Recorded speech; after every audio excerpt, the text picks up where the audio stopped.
sạch là cầm mặt ơi nó hạt mà lười ấy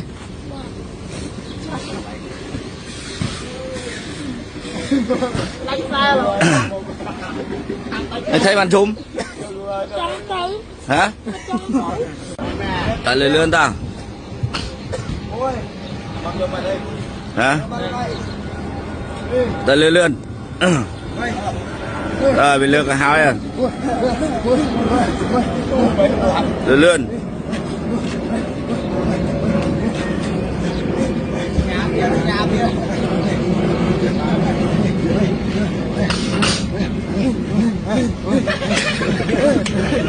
quạt đầu cho em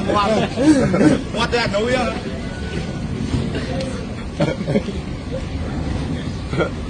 bài tặng ao